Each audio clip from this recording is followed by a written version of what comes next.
Notre invité ce soir, François Gaillard, bonsoir. Bonsoir. Vous dirigez Only Lyon Tourisme et Congrès, hein, vous êtes un peu l'office du tourisme pour nous à Lyon. Only Lyon qui vient de sceller cette semaine un travail main dans la main avec l'UMI, l'Union nationale des métiers de l'industrie et de l'hôtellerie, pour la relance du secteur tourisme. Après la crise, il fallait urgemment unir les forces de tout le monde. Oui, nous sommes très proches de l'UMI parce que notre objectif est le même, accompagner les professionnels du secteur, de la région lyonnaise pour les aider à avancer, à bien se préparer, à bien accueillir les clientèles. Et donc ce partenariat était vraiment logique. Concrètement, en quoi ça va consister? Qu'est-ce que vous allez faire ensemble? Comment on va s'en rendre compte, nous visiteurs? Alors c'est un travail de l'ombre, si je puis dire, puisqu'on va collaborer sur l'accompagnement des établissements, notamment autour de la charte de la vie nocturne qui est en place sur Lyon depuis de nombreuses années maintenant, qui vise à la fois à améliorer l'accueil des clients, à préserver la qualité de vie des habitants et puis aussi l'environnement direct de ces établissements.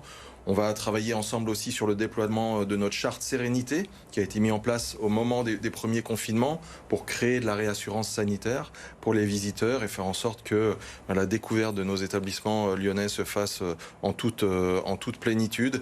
Et puis l'accompagnement aussi des socioprofessionnels sur tout ce qui va être transition écologique vers des labellisations qui seront nécessaires demain pour notre destination. Et tout ça, c'est beaucoup de travail de l'ombre, comme je le disais, mais nécessaire pour faire en sorte que notre destination soit performante dans les années à venir. Alors une charte de la vie nocturne, donc c'est pas nouveau, vous me parlez de la charte sérénité. En final, c'est important de redonner confiance aux gens pour qu'ils reviennent à Lyon en toute tranquillité finalement. Oui, à la fois créer de la réassurance pour nos visiteurs, pour nos habitants évidemment qui fréquentent tous ces établissements, mais aussi fédérer les professionnels, recréer une émulation, une dynamique. On a été fortement secoué, comme vous le savez, notre industrie a été sinistrée et il faut remotiver les troupes vers des causes communes et tout ça suit ces objectifs-là. Donc la saison touristique qui a été impactée par le Covid-19 l'année dernière, on le sait, vous venez de le dire. Maintenant, il faut s'organiser avec le pass sanitaire cette année. Ça fait beaucoup en peu de temps finalement pour le secteur tourisme. Le secteur du tourisme, depuis le début de cette crise sanitaire, il n'a cessé de s'adapter en permanence, parfois inutilement, puisqu'on nous reconfinait. L'adaptabilité, c'est notre force, donc il n'y a pas de problème avec ça. Ce qu'on veut désormais, c'est que la vie reprenne, que les choses avancent et qu'il n'y ait plus de retour en arrière. Nous, les contraintes, il n'y a pas de problème, on sait s'y adapter, c'est notre quotidien, c'est notre force. Par contre, il faut que la vie reprenne, c'est le cas, on est content, et ces contraintes, on saura s'y adapter. Donc le pass sanitaire, c'est pas un problème. Vous avez travaillé avec tous les acteurs du tourisme à Lyon pour que les choses elles soient bien encadrées et que tout le monde puisse retrouver ses visiteurs, ses touristes, ses clients. Oui, évidemment, c'est pas idéal. Évidemment, tout le monde voudrait que la vie d'avant reprenne. Cependant, on sait que c'est une des choses qui nous permettra de vivre normalement et qui évitera sans doute un nouveau confinement qui serait catastrophique pour notre filière et pour l'économie par extension. Donc oui, il y aura une période de transition, on le voit d'ores et déjà, des gens qui n'ont pas encore leur vaccination ou leur seconde vaccination, tout ça va mettre un petit peu de temps à s'adapter, ça nécessitera une certaine souplesse, mais on reste très confiant pour l'avenir. À combien vous estimez les pertes pour le secteur du tourisme depuis le début de la crise sanitaire? On a des chiffres ou c'est encore un peu... C'est difficile à évaluer. Vous savez, sur une année, l'activité touristique génère à peu près sur la métropole de Lyon plus d'1 milliard d'euros de chiffre d'affaires. On estime les pertes entre 70 et 80%, donc faites vous-même le calcul. C'est des centaines de millions d'euros qui ont été perdus et qu'on ne retrouvera jamais. Actuellement, donc ça fait pratiquement un mois que les vacances scolaires, enfin tout juste un mois que les vacances scolaires ont débuté cet été. Vous sentez un sursaut de visiteurs? Les gens sont bien revenus à Lyon? Oui, ça y est, la vie reprend, ça fait du bien.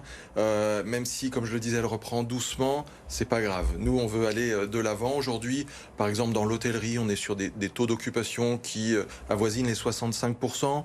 Pour vous donner un exemple, un juillet normal, c'est 75%, 80% quand il y a de très beaux événements et que le monde est là. Donc voilà, on n'est pas très loin de reprendre vraiment une activité normale, avec des clientèles étrangères qui nous font un petit peu défaut. On n'a pas les clientèles de long courrier, on n'a pas des Anglais qui sont très présents habituellement. Par contre, on a des Allemands, des Suisses, des Italiens, des Espagnols, des Belges qui commencent à revenir. Et puis, on est sur une clientèle majoritairement française et on est très content de cela. Oui, au final, ce sont les Français d'ailleurs qui viennent chez nous visiter la métropole et puis plus largement aussi le département. C'est une nouvelle clientèle qu'il a fallu convaincre de venir chez nous, ou ça a été naturel? Non, ça a été naturel parce que, on ne le répète pas assez, les clientèles étrangères en temps normal ne représentent que 20% de notre visitorat.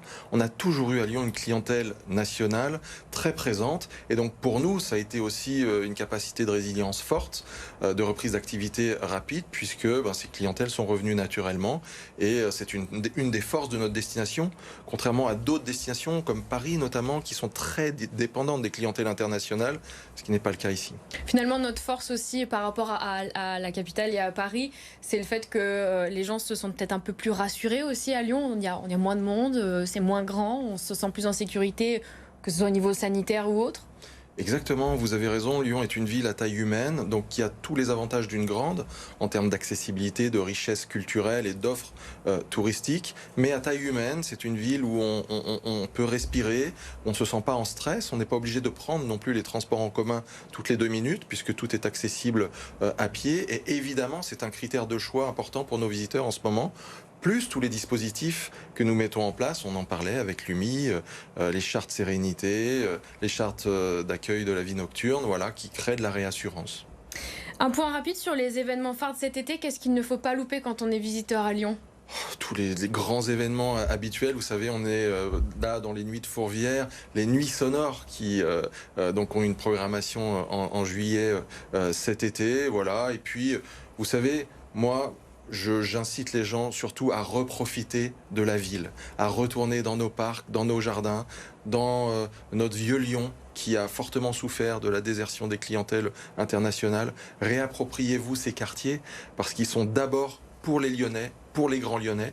Et il y a beaucoup de lieux dans la métropole, 59 communes, à découvrir ou à redécouvrir. Et ça, c'est une chance énorme pour les habitants. Ce sont des parcours de visite que vous avez proposés. Vous avez proposé de nouvelles choses justement pour aussi que les Lyonnais habitant à Lyon soient finalement touristes un peu chez eux? Oui, tout à fait. On a plus de 60 visites guidées en catalogue qui permettent de redécouvrir toutes les communes de la métropole.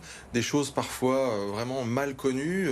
Je pense par exemple à l'usine des eaux à Caluire, qui est un lieu assez incroyable que personne ne connaît. Il n'y en a que 2 comme ça au monde. Voilà, venez nous voir, place Bellecour, à l'Office de tourisme, et on vous donnera des idées vraiment originales pour redécouvrir votre ville en famille, et je vous assure qu'on va vous surprendre. Donc on n'a pas besoin de partir loin finalement cette année pour les vacances. On peut rester ici. Non, je crois qu'on peut rester dans la métropole, faire ce qu'on appelle du staycation, c'est-à-dire vraiment être visiteur, touriste dans sa ville, et je vous assure que cette ville recèle d'un nombre incroyable de choses qu'on a à portée de main et qui sont encore méconnues.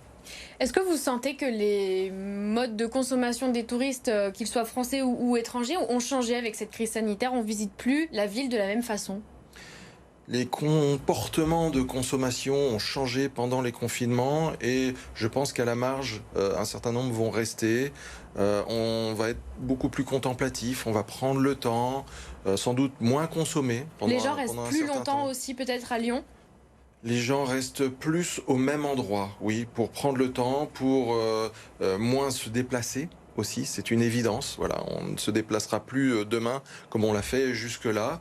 Et donc les séjours vont tendre à se rallonger, à rester plus au même moment pour profiter pleinement d'une destination.